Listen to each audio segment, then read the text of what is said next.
Dari ketentuan-ketentuan pidana yang kita pelajari ini, menurut saya, gerakan coblos bersama ini bukan merupakan tindak pidana. Oke. Menyoblos, menyoblos semua. Gorcos. Nah, Gerakan coblos semua. gorcos, nggak, dia bukan wilayah tidak pidana. Bagian besar partai itu urusannya mahar. Bahkan saya ini sekarang ada yang memberikan kuasa Pak Heri. Untuk menagih, sudah ngasih uang tapi tidak keluar rekomendasi. Lalu banyak ini, Pak Yani tolong Miliatan itu ya? Iya, tolong, saya sudah dijanjikan oleh daerahnya untuk mendapat rekomendasi, untuk ternyata mereka nggak dapat. Gue bilang oke, lapor, kita laporin saja mereka penipuan.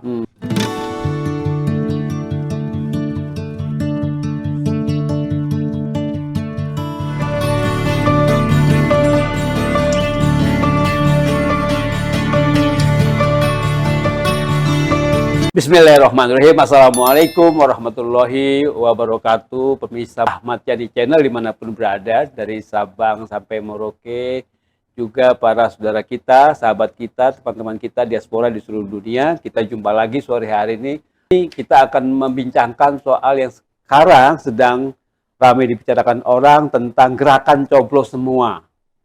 Gerakan coblos semua ini terkait dengan Pilkada DKI, di mana seperti kita ketahui, tidak jadinya Anies Rashid Baswedan menjadi calon gubernur itu membuat begitu banyak masyarakat Jakarta terutama yang kecewa. Dan mungkin kekecewaan itu akhirnya muncul gerakan coblos semua. Nah, ini kalau kita akan mengkaji tentunya panjang. Dari sisi hukum, nanti Ketua Umum Partai Masyumi Bapak Dr. Ahmad Yani SHM akan membicarakan soal itu. Juga soal bagaimana dari sisi partai politiknya. Kenapa kok calon yang diidam-idamkan masyarakat tidak didukung oleh partai politik. Nah, untuk bahas ini kita dengarkan bagaimana ulasan Pak Ahmad Yani. Assalamualaikum, Pak. Waalaikumsalam warahmatullahi wabarakatuh. Gimana kira-kira itu?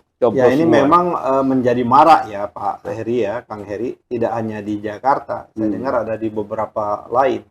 Nyaris kemarin di Banten juga. Hampir mirip tuh ya. Nyaris. Ya. Kalau Airin andai tidak dapat ya kan. Ini harus ada berbagai macam faktor ya, variabel yang tidak mungkin kita bisa menyatakan variabel tunggal. Yang pertama ini adalah yang harus betul melakukan koreksi total ini adalah partai politik. Partai politik justru ya? Partai politik. Dan saya selalu menyatakan bahwa kerusakan negeri ini 50% lebih itu andilnya partai politik. 50% lebih, bahkan mungkin udah hampir mendekati 80% kali, seperti itu. Jadi kenapa? Karena kalau baiknya partai politik, maka rekrutmen kepemimpinan baik di legislatif maupun di eksekutif itu menjadi bagus seperti itu. Nah, kan kita tahu, sama-sama tahu persoalan partai politik kita bermasalah. Berarti ada persoalan di partai politik kita. Persoalannya baik di segi institusionalisasi partai politik maupun dari regulasinya maupun dari kulturnya. Gitu kan. Yang tiga pokok persoalan yang memang belum clear sesungguhnya tentang partai politik ini. Jauh kalau kita mau bandingkan keberadaan partai-partai politik di negara-negara lain. Yang perlu dipahami bahwa partai politik atau keberadaan rakyat mau berpartai itu merupakan hak yang paling mendasar yang tidak boleh dihalangi dan dibatasi oleh siapapun. Itu betul-betul hak yang melekat. Itu hak kebebasan berserikat, berkumpul, seperti itu. Akan tetapi memang pasal yang sangat fundamental saya kira di Undang-Undang Dasar kita ini, tapi di Orde Reformasi mengalami reduksi yang sedemikian rupa. Entah juga mengalami reduksi penciutan, ada penggebirian di zamannya Orde Baru. Tak kala Orde Baru mencoba untuk melakukan istilahnya Orde Baru itu menyederhanakan kebijakan penyederhanaan partai politik. Karena cara pandangnya itu tentu cara pandang yang tidak demokratis. Maunya adalah partai politik itu adalah sederhana dan mudah dikontrol. Dibatasi. Ya, dibatasi. Dan ini cara pandang yang keliru. Ya, keberadaan partai politik itu harusnya memang harus dibiarkan. Karena ciri negara demokrasi itu memang harus gaduh. Harus ribut, ya kan, dalam ide dan gagasan. Gitu loh. Bukan tawuran di lapangan. Negeri ini kan juga dihadirkan oleh dengan pertarungan ide dan gagasan. Betul. Kalau cara pandang kita sama sekarang ini, maka kita tidak pernah merdeka. Kemerdekaan kita ini kan menerobos status quo yang dilakukan oleh penjajah. Makanya bapak-bapak kita itu menerobos kebekuan atau kebuntuan atau sistem status quo yang berlaku pada waktu itu. Pada waktu zaman, nah oleh karenanya pada waktu kita merdeka, ini dua aliran memang berjalan nih. Sampai sekarang. Sampai sekarang. Aliran yang ingin betul-betul bahwa negara ini hanya satu partai yang harmonia, yang itu dengan partai yang boleh. Dan ini cara pandang. Kita mau pandang kita demokrasi atau pandang kita menjadi tidak demokrasi. Autokrasi. Ya. Kalau negara kita mau yang bersifat diktator, yang di negara itu mau bersifat apa yang namanya satu partai, seperti di apa namanya Rusia. di Cina, Rusia pun tidak satu partai. Uni Soviet. Uni Soviet enggak, dulu Uni Soviet. Rusia sekarang kan enggak. Republik Rakyat Cina seperti itu. Nah, tapi kan pilihan orang tua kita, pilihan depaning father kita, ada depaning sovereign kita tidak, bahwa memberikan keluasan kepada gerakan rakyat, bahkan dianjurkan untuk rakyat itu berpartai. Maka keluarlah maklumat X itu. Yang ditandatangani oleh Bung Hatta, itu beda tuh. Maklumat X itu bukan ditandatangani oleh Presiden Soekarno, yang menandatangani adalah Bung Hatta, karena cara pandang Bung Karno pada waktu itu dia maunya partai tunggal. Beda. Nah, oleh karena itu kan mengalami terus, dan kan hiruk pikuk partai politik ini kan luar biasa, kan biasa saja. Dan banyak di Amerika itu banyak sesungguhnya partai politik, cuman yang ikut pemilu itu mereka melakukan kesepakatan hanya Partai Demokrat, ada Partai Republik, di samping dua partai besar itu ada partai-partai lainnya seperti itu loh. Iya. Tapi kembali ke soal tadi, ke soal partai tadi. Nah, oleh karena itu menurut saya kenapa rusaknya ini, kenapa problem partai kita ini satu, problem partai kita nggak clear. Yang kedua, problem keuangan partai kita sampai sekarang ini nggak pernah clear ini. Seharusnya partai ini dibiayai oleh negara agar negara iya dong, agar negara, karena ini kan bagaimana mungkin ada salah satu infrastruktur yang diatur oleh Undang-Undang Dasar, keberadaan partai politik diatur oleh Undang-Undang Dasar, karena untuk menjadi capres maupun wapres itu satu-satunya pintunya kan melalui partai politik. Nah, akan tetapi kan kita munafik, ya kan, bangsa ini munafik, tidak mau membiayai partai, tapi membiarkan partai mencari uang-uang haram itu. Itulah para oligarki masuk di sini ini yang menguasai partai. Itulah yang dikemukakan oleh berbagai macam orang. Untuk menguasai Indonesia ini paling gampang. Cukup kuasai pimpinan-pimpinan partai. Kalau sekarang pimpinan partai yang ada di DPR itu 9, ya kuasain 9 orang. Dari 9 itu bisa dicuitkan lagi partai mana, partai yang cukup menguasai 50% plus 1 saja. Sehingga regulasi undang-undang DPR bisa lolos. Nah, itu problem Pak Eri. Problem ya, nanti kita baru masuk. Problem kedua adalah problem undang-undang kepemiluan kita juga. Nah, gimana? Atau undang-undang kepemiluan kita kan menjadi partai politik sudah susah berdarah-darah, mau ikut pemilu pun ditambah susah, padahal hak untuk ikut pemilu itu. Dengan persyaratannya sama dengan persyaratan mendirikan partai politik. Zaman yang paling cepat itu ada zamannya Habibie. Regulasi. 99, boleh saja semua orang, yang penting partai itu berbadan hukum, kayak di Malaysia, di mana-mana negara-negara dunia yang mengenal demokratis, dia boleh ikut pemilu, gitu loh. Mungkin dia pemilu hari ini dia gagal menjadi partai gurem, tapi dia konsisten terus-menerus memperjuangkan ide dan gagasannya. Rakyat, oh ternyata dia konsisten. Bagaimana partai hijau di Eropa, partai buruh, silih berganti seperti itu. Nah, jadi menurut saya ini sistem pemilu kita juga bermasalah. Apalagi pemilu kita, tapi alhamdulillah ya kan sudah ditiadakan parliamentary threshold kan gitu. Kayak P3 kan suara yang sudah diberikan mandat, suara yang sudah dimandatkan rakyat, hanya gara-gara 0,0 sekian suaranya dirampok kan seperti itu. Nah, itu dalam konteks pemilihan umum legislatif. Nah, pemilihan kepala daerah, saya kan dari dulu Pak Eri, ini memang sayangnya kebijakan SBY yang menurut saya dia tidak konsisten, Presiden SBY ini. Bahkan dia membangkang kalau bahasa terhadap ide dan gagasannya sendiri. Ini kan orang kalau dalam terminologi Al-Qur'an itu lima takulu malah taf'alun tuh. Ya kan? Kuburo maktan gitu kan, seperti kan idenya pada waktu itu kan pemilu kan sejak itu ada pemilu itu langsung kan bertahap-tahap ini. Iya. Nah, tak kalah pemilu langsung ini banyak sekali mengantarkan kepala daerah itu masuk ke dalam penjara. Kenapa? Biayanya tinggi sekali, biaya untuk menjadi kepala daerah itu. Jadi kalau tidak ditokong oleh oligarki atau orang punya duit, udah jangan berharap untuk bisa menjadi kepala daerah. Karena itu adalah peran para oligarki ini luar biasa. Dan ini berbanding lurus biaya pemilihan kepala daerah itu, pilkada itu, berbanding lurus dengan aset atau sumber daya alam yang ada. Sumber daya alamnya besar, maka semakin tinggi biayanya, seperti itu. Betul. Nah, ini udah persoalan kan, persoalannya. Ditambah lagi partai ini ada kesenjangan. Ada aspirasi masyarakat. Contoh Pak Eri ini dianggap ya, contoh aja lah, kalau sejauh lah kita anggap, jangan yang abstrak. Anies Rashid Baswedan, kita konkret aja. Anies ini kan luar biasa, ya kan? Dianggap berhasil periodisasi dia, ya kan? Dia ngomong, coba kita lihat di Jalan Sudirman, luar biasa, ya kan? Tempat menjadi objek wisata, terus taman-taman, ya kan? Di tempat saya itu di BKT itu luar biasa, rindang, ada taman tebet, semua di seluruh itu dia siapkan. Kendaraan yang terhubung, apa namanya, Jack Lingko, luar biasa lah. Anies kan, seharusnya dia rakyat, tandanya bahwa dia disukai, rakyat Jakarta mau menginginkan Anies untuk kembali lagi, walaupun dia sudah kemarin ikut pilpres. Tapi sayangnya suara rakyat ini tidak ditangkap oleh suara partai politik.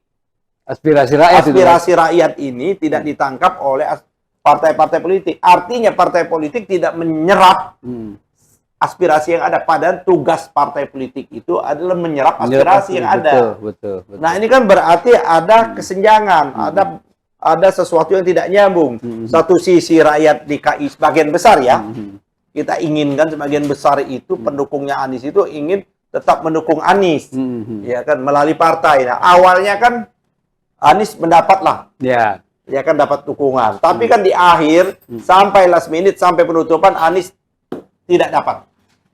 Dan kalau keterangannya Anies kan dia bisa aja kalau sebelumnya, kalau partai itu dari awal menyatakan kami tidak mau mendukung Mas Anies, itu wajar saja. Tapi Anies kan bisa ngambil jalur perorangan, independen. Tapi kan ini last minute yang tidak mungkin lagi Anies mengumpulkan, walaupun mungkin dalam jangka 2 hari 3 hari bisa terkumpul. Cuman kan Anies mungkin nggak mau mengambil langkah itu. Nah, menurut saya itulah yang membuat kekecewaan rakyat Jakarta. Mereka tidak punya pilihan. Nah, sekarang kita lihat, kita bedah anatomi 3 ini, pilihan ini. Gitu loh, Mas. Kan satu pilihan yang diusung oleh Kim Plus ya, yaitu Ridwan Kamil bersama Susono yang dari PKS. Dan ini bukan masalah Susononya, tapi masalah Ridwan Kamil, apalagi Jackmania. Ya kan, masih termemori dari ingatan Jackmania itu bagaimana pernyataan-pernyataannya Ridwan Kamil seperti itu. Nah, beberapa tempat yang tidak masuk lah ya, tidak diterima. Begitu juga persoalannya adalah di Pram dengan Rano Karno. Mungkin Rano Karno Pram nggak ada masalah. Mungkin ada orang sebagian besar persoalannya di partai pengusungnya seperti itu. Nah, Dharma orang belum banyak kenal, ya kan? Nah, oleh karena itu muncullah gerakan tadi, apa namanya Pak Eri? Gerakan coblos semua. Nah, gerakan coblos, persoalannya boleh nggak gerakan coblos? Boleh. Boleh ya? Dari orang datang mau menyoblos semua, orang mau nyoblos 1 boleh, mau nyoblos 2 boleh, mau menyoblos 3, bahkan tidak menyoblos pun boleh, karena pemilu itu hak.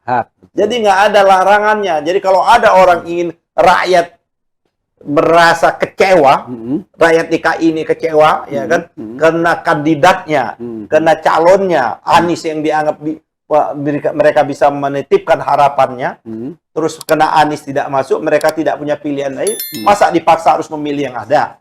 Datang namanya paksaan itu namanya. Datang ke TPS tapi nyoblosnya. Ya, kan dia datang ke TPS, dia sudah menggunakan haknya. Betul, nggak salah ya? Dia nggak salah dong. Orang dia nggak datang pun nggak salah. Nggak salah. Kan hak pemilu itu. Betul. Kecuali pemilu itu kewajiban. Pemilu itu orang boleh menggunakan haknya. Di Amerika pun tidak mencapai 50% menggunakan hak itu. Nah, mereka datang ke TPS, dia datang karena mereka sudah nggak ada lagi pilihannya. Dia tidak suka 1, dia tidak suka 2. Bisa saja dia kosongkan, berarti blank. nggak ada. Tapi takut. Kan Takut kata dicoblos. rakyat, takut dicoblos, ya kan? Kan kecurangan ini kan luar biasa. Betul. Karena takut. Karena dia takut coblos, dia sudahlah, dia rusak. Istilahnya dia rusak, kan nggak sah. 1, 2, 3. Coblos semua. Boleh nggak? Boleh. Tapi suara itu tidak sah. Itu menunjukkan yang namanya social disobedience, pembangkangan sosial. Artinya rakyat muak. Artinya rakyat sudah nggak percaya kepada yang ditawarkan oleh partai politik ini. Nah, kalau rakyat nggak percaya, masa dipaksa rakyat untuk mempercayai seperti itu? Nah, kita lihat nanti bagaimana. Kan kita nggak bisa juga mengklaim sekarang, kan belum terjadi. Kalau nanti ternyata gerakan coblos bersama ini lebih banyak suaranya, walaupun nanti kan yang dihitung tetap aja yang sah kan? Ya kan, ternyata yang sah ini contohnya menang siapapun, ternyata suaranya sedikit, dia tidak memenuhi legitimasi. Betul. Berarti dia tidak mendapat legitimasi dukungan rakyat secara mayoritas. Ini menjadi persoalan, Pak Eri. Betul. Artinya kalau 30% aja menang itu dianggap tidak legitimit ya? Tidak legitimit, gitu loh. Oke. Nah, kembali ke soal tadi, kalau misalnya partai tadi. Nah, tadi kan orang bilang nanti dipidana. Kan Ya, orang itu bilang, dia. waduh dipidana. Enggak, ini kita buka aja. Ada 9 hal yang menyebabkan pidana di Undang-Undang Pemilu kita. Iya. Undang-Undang nomor 7 tahun 2017. Ini sebagai edukasi juga, Pak Eri. Iya, betul. Tentang pemilihan umum ini. Diatur itu di bab 2 tentang ketentuan pidana. Biasa. Oke. Ketentuan pidana ini. Seperti itu. Di pasal 488 sampai pasal 554. Berarti berapa pasal itu? Banyak sekali kan? Banyak sekali itu. Satu, kategori pertama di pasal 488 itu, Pak Eri. Kita lihat. Ini kan apakah menjoblos tiga-tiga itu tidak pidana, atau orang mengkampanyekan untuk mencoblos tiga-tiga itu merupakan tindak pidana. Coba kita lihat dari ini. Pasal 1 di 1 ya, poin 1. Pasal 488 Undang-Undang Pemilu, yaitu memberikan keterangan tidak benar dalam pengisian data di daftar pemilih. Kan nggak masuk ini, kan udah selesai. Ya, nggak ada masa. Nggak ada hubungannya kan? Ini pas pemungutan aja. Nah, ini kan pemungutan suara. Pasal 490 Undang Pemilu, yaitu kepala desa yang menguntungkan atau merugikan peserta pemilu. Nggak masuk nih. Kan kepala desa ini. Iya. Ya kan? Tidak ada urusannya. Pasal 491, yaitu mengacaukan, menghalangi atau mengganggu kampanye. Udah lewat. Nanti kampanye. Kampanye kan belum, ini belum. Urusannya kan bukan urusan kampanye. Gerakan coblos bersama atau orang menyoblos tiga-tiga. Pada pemungutan suara. Pada waktu pemungutan suara kan. 492, yaitu kampanye di luar jadwal. Nanti nggak ada urusannya dengan konteks yang kita bicarakan. Pasal 280 ayat 1, melakukan pelanggaran larangan kampanye. Tentang larangan kampanye. Nah, di poin di yang 6, 496, yaitu memberikan keterangan tidak benar dalam laporan dana kampanye. Bukan. Dana kampanye kan kandidat dengan partai pengusung. Pasal 510. Nah, ini yang mungkin orang menafsirkan keliru, Pak Eri. Gimana? Pasal 510 itu 510 atau 510 itu yaitu menyebabkan orang lain kehilangan hak pilihnya. Orang lain kehilangan hak pilihnya bukan berarti orang mau nyoblos, itu bukan, Pak Heri. Mau datang ke TPS. Di tengah jalan Pak Heri dicegat. Awas, nggak boleh lo menyoblos. Kalau Pak Heri nyoblos, mau datang, saya bunuh. Atau dikasih ancaman. Atau sebaliknya, ini kamu nggak usah datang, saya kasih uang. Sama itu. Baik ancaman maupun imingan. Nah, itu masuk seperti itu. Pasal 5. Kalau menurut saya itu yang pengertian pasal yang tadi menyebabkan kehilangan hak pilihnya. Dia nggak hilang hak pilihnya. Yang ini dia tetap mau menggunakan hak pilihnya, tapi hak pilihnya dia tidak memilih tidak memilih salah satu dia memilih semua. Memilih semua, ini nggak suka semua. Atau tiga-tiga. Dia bisa menyoblos tiga-tiga atau tidak menyoblos. Itu kan sama. Blank. Istilahnya suara rusak. Tidak bisa dihitung kan, Pak Eri? Nanti kan ditabulasi. Suara rusak, suara hitung kan seperti itu. Tidak sah. Dan tidak sah. Suara yang tidak sah seperti itu. Nah, menetapkan jumlah suara, menetapkan yang berikutnya nomor 8, pasal 514, yaitu menetapkan jumlah surat suara yang dicetak melebihi. Ini KPU. Penyelenggara. Pasal 516, yaitu memberikan suara lebih dari ini pidana. Pak Heri habis nyoblos, ini kan banyak kejadian, cuman nggak pernah kita dengar. habis nyoblos di TPS 1, Nyoblos lagi. lupa itu nyoblos lagi. Nah, itu berarti lebih. Nah, jadi Pak Eri, dari ketentuan-ketentuan pidana yang kita pelajari ini, menurut saya, gerakan coblos bersama ini bukan merupakan tindak pidana. Oke. Menyoblos, apa namanya, menyoblos semua. Apa namanya? Coblos semua. Apa nama singkatannya? Apa namanya? Gorcos. Gorcos. Nah, Gerakan coblos semua. Gorcos, nggak, dia bukan wilayah tidak pidana. Bukan pidananya. Tapi ini yang tadi menarik, Ketum tadi ngomong soal partai politik gitu. Partai politik kan berharap sekali, sangat mendambakan suara pemilihnya gitu. Tapi suara pemilih malah nggak diperhatikan ya tadi. Ya, artinya, itu makanya mereka hanya mau kepentingan partai saja. Tapi keinginan, itulah yang menurut saya dulu itu Pak Heri, harusnya memang dia ditangkap. Kalau kita mau jujur betul pemilihan langsung, ini harus ada primary election. Awal, betul kan? Pemilu suara pendahuluan rakyat, ya. pendahuluan. Kalau tidak, memang saya dari awal kita memang telah melanggar sila keempat. Kerakyatan yang dipimpin oleh hikmat kebijaksanaan dalam permusyawaratan dan perwakilan. Seharusnya memang ini yang saya kemukakan tadi terpotong Pak Eri. Pak SBY tadi, zamannya rejimnya Pak SBY itu membuat usulan yang namanya draft inisiatif pemerintah. Pada waktu itu Menteri Dalam Negerinya adalah Gumawan Fauzi. Saya ini ikut nih, timnya pada waktu itu. Nah, masih DPR. Saya tanya, Bang, ini serius, Bang? Serius ya? Oke, kita kalau gitu. Nah, itu kenapa? Akhirnya kita bahas. Ya kan? Itu bahas. Dan ini kita lihat ini. Ini setuju bahwa pemilu langsung ini merusak.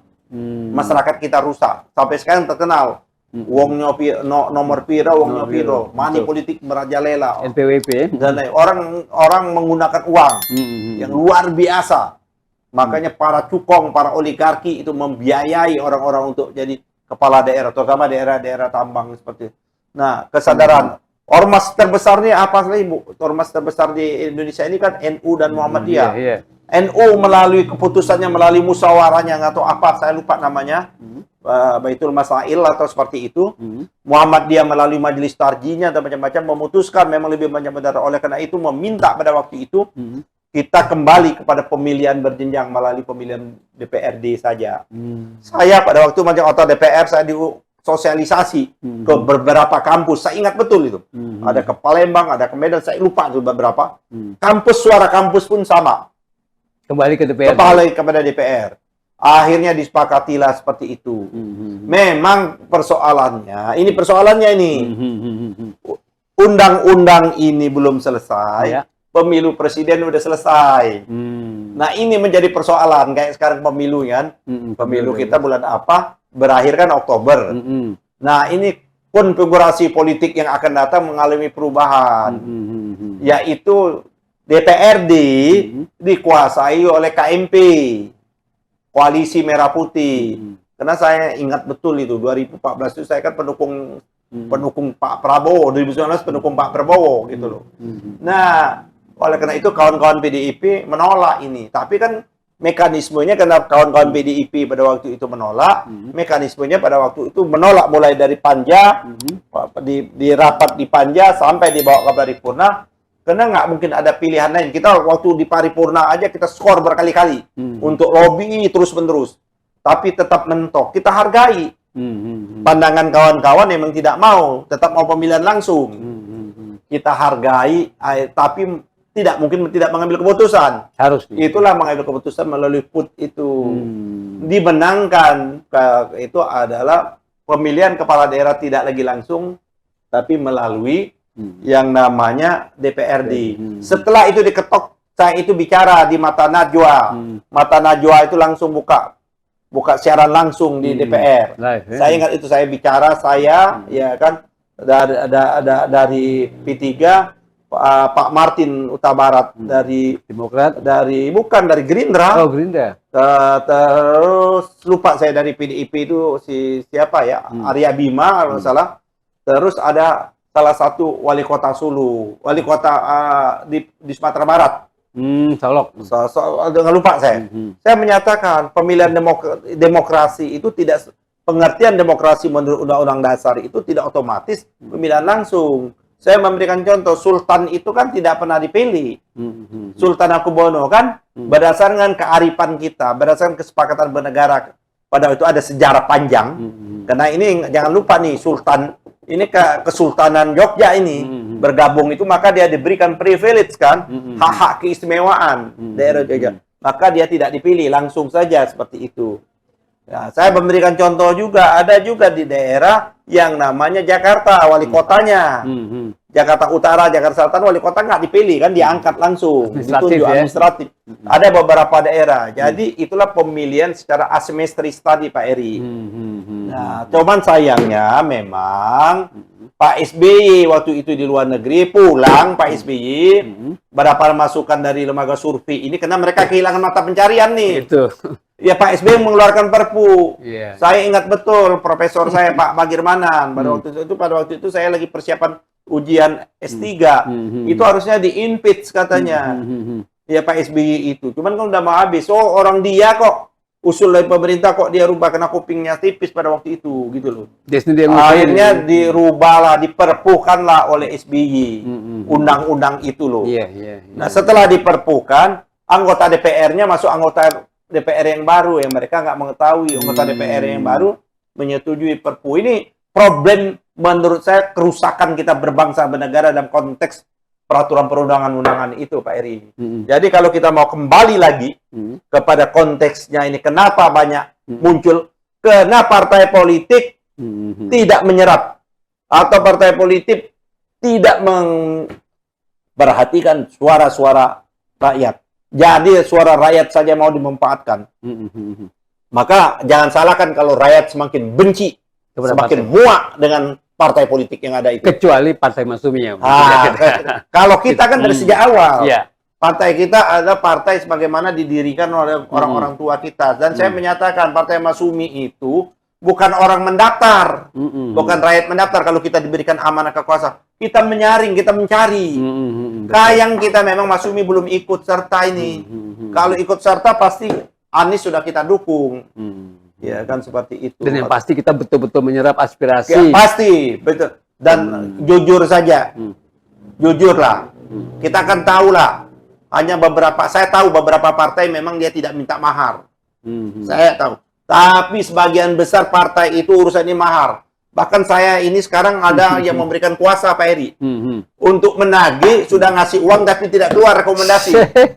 Lalu, banyak ini. Pak Yani tolong. Miliatan itu ya? Iya, tolong saya sudah dijanjikan oleh daerahnya untuk mendapat rekomendasi. Ternyata mereka nggak dapat. Aku bilang, oke, lapor, kita laporin saja mereka penipuan. Ini banyak, Pak Eri.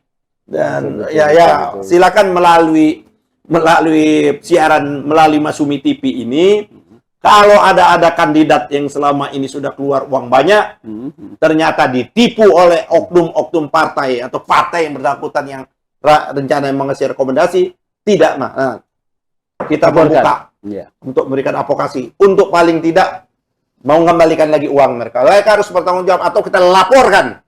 Pidana langsung ya. Nah, kalau menurut saya di undang-undang partai politik baru, kalau kita ada perubahan, Pak Eri, kalau ada partai kayak gini, harusnya partai ini didiskualifikasi. Langsung diskualifikasi. Oke. Dan diskualifikasinya tidak boleh ikut pemilu kepala daerah itu. Benar. Kalau ternyata dia banyak, maka sama, kan sama juga money politik, mengambil uang haram. Bila perlu, partai ini patut untuk dipertimbangkan untuk dibubarkan. Dicabut ya SK. Dicabut ya status keberadaannya. Oke, terima kasih.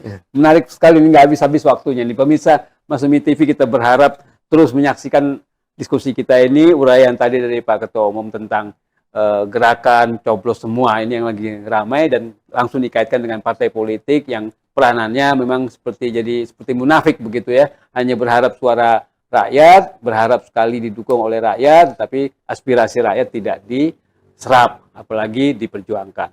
Terima kasih Pak Ketum. Billahi taufik wal hidayah. Wassalamualaikum warahmatullahi wabarakatuh. Waalaikumsalam warahmatullahi wabarakatuh.